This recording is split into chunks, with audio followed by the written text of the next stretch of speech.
नमस्कार, आप सबका बहुत स्वागत है। आप देख रहे हैं कहानी कुर्सी की। मैं हूं सौरभ शर्मा आपके साथ। आज कई विषय हैं जिन पर हम बात करेंगे और सबसे पहले जिस सनातन पर एक किस्म की सनातन धर्म को गाली देने की जो ये होड़ लग पड़ी है, खास करके विपक्ष के नेताओं में। इसकी शुरुआत हुई थी दक्षिण भारत से, तमिलनाडु से। अब ये ऐसा लग रहा है कि ये अपने आप, वो कह रहे हैं सनातन धर्म बीमारी है, ये सनातन को गाली देने की बीमारी में तब्दील होती जा रही है। और ऐसा इन्फेक्शन है जो बड़ी तेजी के साथ फैल रहा है। एक के बाद दूसरा नेता, एक के बाद एक दूसरा नेता अब इसमें कूद पड़ रहे हैं। क्या कुछ कहा गया मैं आपको बताऊंगा। पहले जरा मेहमानों से आपको मिलवा दें। हमारे साथ प्रदीप सिंह जी हैं। प्रदीप जी, बहुत स्वागत है आपका कहानी कुर्सी की में। हमारे साथ विजय त्रिवेदी जी मौजूद हैं आज, स्वागत है सर आपका। हर्षवर्धन त्रिपाठी जी भी हमारे साथ हैं। अब सबसे पहले ये जो बात उदयनिधि स्टालिन ने कही थी, उन्होंने तो डेंगू मलेरिया से तुलना की थी सनातन की और कहा था कि बीमारी को खत्म करना होता है, लड़ना नहीं होता, खत्म करना है। ऐसे हमको सनातन को खत्म करना है। लगा किसी शायद कि इस पर कोई स्पष्टीकरण आएगा, लेकिन उन्होंने कह दिया मैं अपने बयान पर कायम हूं। उसके बाद आपने देखा एक के बाद एक और नेता इस पर बोले। कांग्रेस पार्टी के नेता बोल पड़े। केशव वेणुगोपाल ने कहा ये तो अभिव्यक्ति की आजादी है, हम क्या कर सकते हैं। उसके बाद उन्हीं की पार्टी के नेता कर्नाटक के, उन्होंने भी यूं ऐसी ही कुछ बात की और कहा कि ये सनातन धर्म कहां से आया है, कब आया, कौन लेके आया, कोई जानता नहीं है। और अब उसके बाद एक और बड़े नेता डीएमके के, यानी स्टालिन जो मुख्यमंत्री उन्हीं की पार्टी के, ए राजा, केंद्रीय मंत्री रहे हुए हैं 2G स्कैम में जिनका नाम आया था, वही ए राजा। अब ये ए राजा जाने किसको खुश करने के चक्कर में और 2 हाथ आगे बढ़ गए और इन्होंने अब डेंगू मलेरिया से आगे बढ़कर सनातन की तुलना HIV के साथ कर दी, कुष्ठ रोग के साथ कर दी। क्या कह रहे हैं ए राजा, कहां कह रहे हैं, एक बार आप सुनिए, फिर उस पर आगे तफसील से बात करते हैं। எனக்கு என்ன விந்தையாக இருக்கிறது என்றால், உதயநிதி ஸ்டாலின் அவர்கள் மென்மையாகத்தான் சொன்னார், மலேரியா போல டெங்கு போல ஒழிக்க வேண்டும் என்று. மலேரியாவுக்கும் டெங்குக்கும் சோசியல் ஸ்டிக்மா இல்ல, அது ஒரு அருவருப்பா சமூகம் பார்க்காது. அருவருவாக பார்க்கிற ஒரு சனாதனத்தை சொல்லணும்னா முறைப்படி ஒரு காலத்தில் தொழுநோய் இருந்தது, இப்ப HIV இருந்தது. எங்களை பொறுத்தவரை HIV தொழுநோயை போல, HIV போல சமூக அவலம் நிறைந்த ஒரு நோயாகத்தான் நம்ம பார்க்கிறோம். ஒன்று. இன்னொன்று, சனாதர்மத்தை கடைபிடிங்கன்னு பிரதமர் சொல்றாரு। वो ये साथ में ये भी कह रहे हैं कि उदयनिधि स्टालिन ने तो बड़ी नरमी बरती, डेंगू मलेरिया ही कहा था। मैं कह रहा हूं ये HIV जैसा है, कुष्ठ रोग जैसा है, इसीलिए इसका उन्मूलन जरूरी है। अब ये जो रेस लगी हुई है सनातन को गाली देने की, ये क्यों हो रहा है? एक के बाद दूसरा नेता क्यों बोल रहा है? जाहिर है उनको कोई फायदा हो रहा है। अब प्रदीप जी, ये तमिलनाडु में बोला जा रहा हो, ये उदयनिधि स्टालिन बोले। स्टालिन साहब की भी पुरानी स्टेटमेंट अब सामने आ गई हैं, जो वो कंपेयर करते हैं ईसाई समुदाय में कैसे शादियां होती हैं, सनातन में कैसे शादियां होती हैं। ये उनकी राजनीति को सूट कर रहा होगा ऐसा लगता है, लेकिन उनको तो मौका मिल गया। अब एक के बाद एक गाली, ये तो गाली ही है। आप एक के बाद एक बीमारियों से जिस तरीके से तुलना कर रहे हैं कि सनातन HIV और कुष्ठ रोग है, ये इसकी वजह भी जानना चाहते हैं और इसका परिणाम क्या होने जा रहा है। देखिए, कहावत है कि जाको विधि दारुण दुख दीना, ताकि मति पहले हर लीना। वही हो रहा है। ये बीजेपी की पिच पर आकर खेल रहे हैं। बीजेपी के लिए इससे अच्छी और कोई बात नहीं हो सकती, सनातन के लिए भी इससे अच्छी बात नहीं हो सकती। उनको जगाने का काम ये कर रहे हैं। जो सनातन धर्म के मानने वाले 10, 20, 50, 100 साल में कर पाते, वो उसको उस टाइम पीरियड को घटाकर जो है साल, 2 साल, 4 साल, 5 साल पर ला रहे हैं कि जो भी धर्म ऐसा होगा जिसके मानने वाले सहिष्णु होंगे, उनको इस सब से गुजरना पड़ेगा, उनको गाली सुननी पड़ेगी, उनको इस तरह के अपमानजनक शब्दों को सुनना पड़ेगा। जरा इनमें से किसी की हिम्मत हो बोले इस्लाम और क्रिश्चियनिटी के बारे में, ऐसी बात कोई नहीं बोल सकता है। और बोलने पर क्या होता है मालूम है सबको। तो इनको मालूम है कि हम बोलेंगे सनातन धर्म के खिलाफ और हमारे खिलाफ कुछ होगा नहीं, लेकिन इस बात को नहीं समझ रहे हैं कि वो समय बदल गया है और बहुत तेजी से बदल रहा है। ये जो उनको लग रहा हो तमिलनाडु में सनातन धर्म का क्या है, बीजेपी का क्या है, संघ का क्या है, हम यहाँ बोलेंगे हमारा वोटर जो है और कंसोलिडेट होगा और हमको फायदा होगा। फायदा कितना होगा भाई? 39 की 39 ही तो मिल सकती हैं, उससे ज्यादा कितना मिल जाएगा? वो तो पहले से है। तो आप तो सैचुरेशन पॉइंट पर पहले से है। नुकसान नहीं गिन रहे हैं। तो नुकसान नहीं गिन रहे हैं। नुकसान केवल तमिलनाडु में डीएमके के नुकसान की बात नहीं है। इसका समर्थन करने और या इस पर चुप रहने से जो कांग्रेस सहित दूसरे दलों का नुकसान हो रहा है, उस बात को न कांग्रेस समझने को तैयार है और न ही नुकसान हो रहा है या आपको लगता है? बिल्कुल निश्चित रूप से हो रहा है। दक्षिण में भी, उत्तर में भी। आज से अगर 10 साल पहले ये होता तो शायद मैं कहता कि नुकसान नहीं होगा, या होगा तो बहुत मामूली होगा। लेकिन आज की तारीख में जिस तरह से हिंदू नवजागरण हुआ, जिस तरह से हिंदुओं के मन में अपने धर्म के प्रति आस्था निष्ठा बढ़ी है, उसका सार्वजनिक प्रदर्शन भी बढ़ा है। और दक्षिण में, खासतौर से तमिलनाडु में कितने बड़े बड़े हिंदू मंदिर हैं, शंकराचार्य वहीं से आते हैं जिन्होंने पूरे देश को जोड़ा। तो ऐसे में तमिलनाडु में इस तरह की राजनीति करने का हो सकता है तात्कालिक फायदा उनको तमिलनाडु में हो जाए, वहीं तक सीमित रहेगा, उसके बाहर नुकसान ही होना है। देखिए, मैं 2-3 बयान और बता देता हूं और उसके बाद इसकी आगे की जो, जैसा प्रदीप जी ने कहा ना कि अगर ये 10 साल पहले की बात होती तो शायद ना नुकसान होता, लेकिन आज होगा। ये बात किसने पढ़ी? ये बात प्रधानमंत्री नरेंद्र मोदी ने देख ली। कल उनकी जो मंत्रिपरिषद के साथ बैठक हुई है उससे निकल करके खबर ये आई कि उन्होंने कहा, ये सनातन के मुद्दे पर जोरदार और तथ्यात्मक जवाब दिया जाना चाहिए। आप पलटवार कीजिए इस बयान पर, सनातन पर जो लोग हमला कर रहे हैं। स्पष्ट निर्देश उन्होंने दिया अपने मंत्रियों को। जाहिर है इसका मतलब कि अपनी पार्टी को उनका यह निर्देश है कि इस पर आपकी तरफ से पूरी तरीके से जवाब होना चाहिए, चाहे जो सामने से बोले। और उसका असर क्या हुआ कि अब बड़े बड़े मंत्री जो हैं वो खुलकर बोलने लगे हैं। मैं 2 उदाहरण आपको दिखाता हूं। स्मृति ईरानी, जब प्रधानमंत्री की बात हुई उसके बाद, जब शाम में, अब जन्माष्टमी है आज, और उसके बाद इस्कॉन टेम्पल गई, इस्कॉन मंदिर गई स्मृति ईरानी, वहां वो क्या बोली आप देखिए। और गजेंद्र सिंह शेखावत राजस्थान में एक सभा में बोल रहे थे, उनके तो तेवर ही अलग थे, वो भी मैं आपको दिखाऊंगा। स्मृति ईरानी की बात पहले सुनिए आप।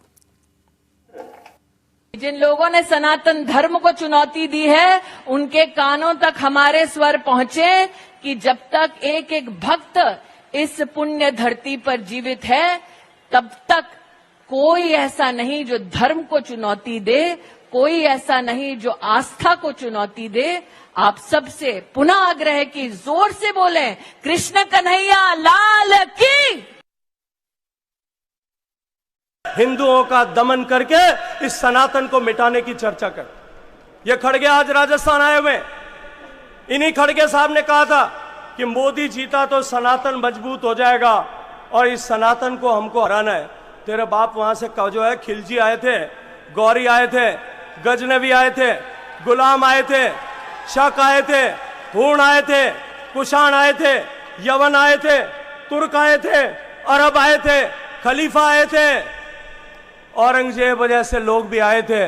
उसके बाद में डच आए थे, फ्रांसीसी आए थे, पुर्तगाली आए थे, अंग्रेज आए थे। भगवानधारी लोग यहाँ बैठे हैं, इनके आशीर्वाद से ये सनातन मिटा नहीं, ये सनातन मिटा देंगे। अब जब जवाब दिया जाता है तो फिर जबान भी फिसलती है, जैसे गजेंद्र सिंह शेखावत की थोड़ी फिसली जब उन्होंने खड़गे साहब का जिक्र किया।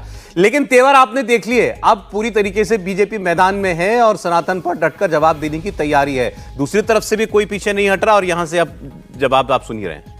हर्ष जी। नहीं, देखिए, हम लोग तो राम कृष्ण शिव को मानने वाले लोग हैं। कृष्ण जन्माष्टमी है, आप सबको शुभकामनाएं, बधाई। और मैं तो बस यही कहूँगा, यहाँ से ही शुरुआत करूँगा कि यदा यदा ही धर्मस्य ग्लानिर्भवति भारत अभ्युत्थानम अधर्मस्य तदात्मानं सृजाम्यहम्। तो हम तो सनातनी लोग ऐसे ही मानते हैं कि जब पाप बढ़ जाएगा और पापी बढ़ जाएंगे तो भगवान खुद अवतार लेकर उनको नष्ट कर देंगे। तो सनातन के तो खत्म होने की कोई संभावना है ही नहीं। मतलब ये जिसको अंग्रेजी में कहते हैं ना, क्वेश्चन डज नॉट अराइज। उसके आगे की बात है, क्या सचमुच इस गठजोड़ को अब लग रहा है कि इस देश में हिंदू पहचान के तौर पर, विचार के तौर पर एक हो चुका है? क्या इनको सचमुच ये लग रहा है कि इनकी राजनीति का कोई भी दांव अब चलने वाला नहीं है, इसलिए हाथ पैर मस्तिष्क पेट सब अलग अलग काट के बांटने की कोशिश करो? क्या इनको लगता है कि जाति विभाजन के लिए अब और कोई तरीका नहीं बचा है, इनके सारे अस्त्र शस्त्र फेल हो गए हैं? और सचमुच ये बड़ी चिंता की बात है। चिंता की बात इसलिए नहीं है कि राजनीतिक दल हार जाएंगे या इनको कहां सीट मिलेगी, 39 सीट के चक्कर में 390 सीट खत्म। असली चिंता की बात यह है कि आज के समय में जब 75 वर्ष के संविधान के बाद हम इन नेताओं को देखते हैं तो लगता है कि क्या इन्होंने सचमुच बाबा साहब अंबेडकर के एक भी, जितने अनुच्छेद, जितने उसमें क्लॉज, सब क्लॉज, उसको एक को भी इन्होंने सम्मान दिया कभी? ये निरंतर संविधान को अपमानित कर रहे हैं। सनातन तो समझना इनके वश की बात नहीं है। और दुर्भाग्य से इस राजनीति को देश की सबसे बड़ी पार्टी रही, सबसे पुरानी पार्टी रही कांग्रेस पार्टी ने खतरे को देखते हुए उसको, जिसको कहते हैं ना, प्रतिकार नहीं किया। ये तमिलनाडु से गायब हो गई कांग्रेस पार्टी। हिंदू हिंदी विरोध होता रहा, दक्षिण उत्तर विरोध होता रहा। उसके बाद इनकी पार्टी के नेता कह रहे हैं कि सनातन मजबूत हो जाएगा, इनकी पार्टी के नेता कह रहे हैं कि हिंदू गंदा शब्द है। मुझे लगता है कि शायद कांग्रेस आज उस जगह पर पहुंच गई है। मैंने एक बार कहा था कि नरेंद्र मोदी, अमित शाह कहते हैं कांग्रेस मुक्त भारत, ये ठीक नहीं है राजनीति में, लोकतंत्र में किसी के लिए, लेकिन ये अपने कर्मों से उसी दिशा में बढ़ रहे हैं। ये सनातन पर हमला शायद इस बार विपक्ष के लिए इस तरफ जाता है। सबसे इंटरेस्टिंग यही है जो आपने कहा, कांग्रेस पार्टी की प्रतिक्रिया। कांग्रेस ने कैसे देखा है इस सारे विवाद को? देखा है नहीं या गंभीरता से? पहली प्रतिक्रिया आती है मल्लिकार्जुन, वो केसी वेणुगोपाल कहते हैं तो इनकी अभिव्यक्ति की आजादी है, वो अपनी पार्टी की बात रख सकते हैं। मल्लिकार्जुन खड़गे के बेटे कर्नाटक के मंत्री लगभग सहमति दे देते हैं, हाँ ठीक है, जो सम्मान नहीं देता, धर्म बराबरी की बात नहीं करता, वो तो बीमारी ही है। अब उन्हीं का आज का दूसरा स्टेटमेंट भी आ गया, वो इस पर कायम ही नहीं है, लगातार स्टेटमेंट दे रहे हैं। अब वो ये कह रहे हैं कि हाँ, बीजेपी के लोगों ने मुझसे कहा कि भाई अगर कहीं पेट में इंफेक्शन हो जाता है तो गला थोड़ी काट दोगे। ये डीएमके के बयान पर जवाब आया तो उन्होंने कहा फिर वो बताएं पहले इन्फेक्शन क्या है। मतलब आप बीजेपी के नेताओं के मुंह से सुनना चाह रहे हो जातिवाद के बारे में, जिस पर मोहन भागवत ने बड़ा स्पष्ट भूमिका रखी, मैं आपको बयान सुनाऊंगा उनका। लेकिन उसके बावजूद आप अभी भी जाति की राजनीति कर रहे हैं, उस पर आमादा हैं। बिहार से लेकर कर्नाटक और तमिलनाडु, बिहार में कहा जा रहा है टीका लगाने वालों ने गुलाम किया देश को। ये पूरा खेल ही पॉलिटिकल है। मैं इसको कोई धर्म से जोड़ के नहीं देख रहा कि कोई धर्म के बड़े विद्वान लोग जो है ना आपस में किसी धर्म की चर्चा कर रहे हो कि सनातन धर्म खराब है या इस्लाम खराब है या क्रिश्चियनिटी खराब है। सिर्फ राजनीति, ये तो सिर्फ राजनीति हो रही है। डीएमके जो है वो अपनी राजनीति का फायदा वहां पर उठाना चाहता है क्योंकि उसकी कोर कॉन्स्टिट्यूंसी वही है जो सनातन के खिलाफ खड़ी होती है। हालांकि इससे कंट्रास्ट है कि तमिलनाडु हिंदुस्तान का वो स्टेट है जहां पर सबसे ज्यादा मंदिर है, 75,000 मंदिर हैं, और जितने भव्य मंदिर हैं ना वो सब तमिलनाडु में है। तो केवल डीएमके तो समझे सर, कांग्रेस को क्या हुआ? हाँ, मैं बात कर रहा हूं कि डीएमके की बात तो समझ में आती है कि उनका क्या है, लेकिन इसका नुकसान किसको होगा? इसका नुकसान कांग्रेस और जो इंडिया गठबंधन के जो और दल हैं, जो खासतौर से उत्तर भारत में जो लड़ाई लड़ रहे हैं, जिनका कोर कॉन्स्टिट्यूंसी डीएमके की तरह से नहीं है, उन सबको नुकसान होगा। क्योंकि जब भी चुप रहेंगे, चुप रहने वाला भी अपराधी होता है, समझे, जो तटस्थ रहते हैं उनको भी अपराधी माना जाता है। और इसका नुकसान कांग्रेस को उठाना पड़ेगा। और कांग्रेस बार बार कंफ्यूज होती है, कभी तो फिर वो जनेऊ धारण करते हैं, फिर मंदिरों में जाते हैं, फिर गंगा में यात्रा करते हैं, और फिर आप सनातन के जब मामला आता है तो चुप्पी करते हैं। फ्रीडम ऑफ स्पीच का मतलब ये नहीं होता ना, किसी भी धर्म के लिए अपमानजनक तरीके से बात करना फ्रीडम ऑफ स्पीच नहीं होता। और सनातन धर्म मानने वालों की सबसे बड़ी खास बात यह है कि भले ही वो सहिष्णु हो, वो चुप रहते हो, लेकिन भूलते नहीं हैं। उसका जो वक्त होता है उसका वो प्रतिकार या जो रेस्पॉन्स, बहुत से लोगों को कहना है कि दक्षिण भारत में हुआ या तमिलनाडु में हुआ, वहां से यहाँ आते आते क्या रिएक्शन बचेगा? इसका और चुनाव भी अभी दूर है, धीरे धीरे हो रहा है ना। इस बात को अगर किसी ने समझा है विपक्षी गठबंधन ने, मैं तो ममता बनर्जी, करेक्ट, सबसे पहला बयान है उन्होंने तो उन्होंने कहा कि इनको अनुभव नहीं है, हाँ, इसलिए ऐसा बोल रहे हैं, और जो भी ऐसी बात बोलता है उसकी निंदा होनी चाहिए। आश्चर्य की बात है कि कांग्रेस को एक जो है फेस सेविंग मिल रही थी ममता बनर्जी के बयान का समर्थन कर सकते थे, कम से कम उस पर नहीं किया। लेकिन उदयनिधि नहीं थे अनुभवी, हालांकि मंत्री हैं। अब ए राजा बोल रहे हैं, हाँ नहीं, ए राजा तो उदयनिधि के लिए बोल रहे हैं, प्रियांक खड़गे बोल रहे हैं, मतलब कोई कमी थोड़ी जी परमेश्वर बोल रहे हैं। इन सब लोगों को छोड़ दीजिए, ये शुरुआत तो आजादी के बाद से ही हो गई है, जब आपने तय किया हिंदू कोड बिल आएगा, कॉमन सिविल कोड नहीं आएगा। उस देश में ये आपने तय किया जिसका विभाजन धर्म के आधार पर हुआ। इस देश के विभाजन से पहले मुसलमानों ने कहा हम हिंदुओं के साथ रह ही नहीं सकते, तब इस देश का विभाजन हुआ। अब उसके बाद आप जो कानून बना रहे हैं, आप देखिए किस तरह के कानून बने, चाहे वो वक्फ एक्ट हो, चाहे वो नेशनल माइनॉरिटीज कमीशन हो, या फिर उसके अलावा प्लेसेस ऑफ वर्शिप एक्ट हो, एक के बाद एक कानून देखिए, सब हिंदुओं के विरोध में है, हिंदुओं के अधिकार को सीमित करने वाले। नहीं प्रदीप जी, लेकिन इसमें मुस्लिम एंगल मतलब दिखाई तो नहीं देता अपेरेंटली, क्योंकि हिंदू ही जो बोल रहे हैं वो भी हिंदू ही हैं, बोल रहे हैं सनातन के लिए, हिंदुओं के लिए बोल रहे हैं। यही ऐसा है कि कारसेवकों पर गोली चलाने वाला कोई मुसलमान नेता थोड़े था, मुलायम सिंह यादव ही थे ना। तो उनको लगता है कि हमारे साथ हिंदुओं का एक वर्ग है जो हिंदू विरोधी होने में जिसको कोई एतराज नहीं, वो हमारे साथ रहेगा और मुसलमान मिल जाएं। ये मुस्लिम वोट का वीटो जो है, वो जो पिछले 9.5 साल से खत्म हुआ है, उसको रिवाइव करने की कोशिश। इसमें बैकवर्ड की राजनीति उनको लगता है करके फायदा होगा। आप अगर ये बात करेंगे कि भाई किसके साथ अन्याय हुआ, क्योंकि बहुत लोगों ने समझाया कि जो उदयनिधि बोल रहे थे, अरे वो तो जात पात के खिलाफ बोल रहे थे, वो तो ऊंच नीच के खिलाफ, भेदभाव के खिलाफ बोल रहे थे। तो क्या जाति के आधार पर कुछ फायदा लेने की कोशिश है? नहीं, इनके पास और कोई मुद्दा बचा नहीं है। इनको लगता है कि जाति का मुद्दा उठाओ, इस नाम पर अगर आपस में झगड़े हों तो उससे हिंदुत्व की जो छतरी बनाई है बीजेपी ने, उसमें छेद होगा, वो टूटेगी। ये कोशिश मंडल के समय भी हुई, बल्कि वो छतरी और ज़्यादा मजबूत हो गई। आज उसके नीचे जो जितने समाज के वर्ग के लोग हैं वो उस समय नहीं थे, आज बहुत ज़्यादा हैं। और बीजेपी ने उस वर्ग को ये समझा दिया है कि हिंदुत्व में आपका भी स्टेक है। ऐसा नहीं है कि ये आपसे इसका कोई नाता नहीं है। एक बात। दूसरी बात, जो लोग आज जाति की बात कर रहे हैं कि हिंदू धर्म में जाति है, यही लोग रोज चिल्ला चिल्ला कर आजकल बोल रहे हैं कि इस्लाम में भी जाति है, इसलिए पिछड़ा आरक्षण दो, दलित आरक्षण दो। तो इस्लाम में है तो ठीक है, हिंदू धर्म में है तो गलत है। भाई जातिवाद, जाति के आधार पर या किसी आधार पर भेदभाव कहीं भी हो, वो गलत है। लेकिन ये कहना कि सनातन धर्म को जो है समूल नष्ट कर देना चाहिए, ये तो औरंगजेब का अधूरा एजेंडा है। औरंगजेब की ऐसी इच्छा थी कि सारे हिंदुओं को जो है वो इस्लाम स्वीकार करा दो। चलें, ठीक।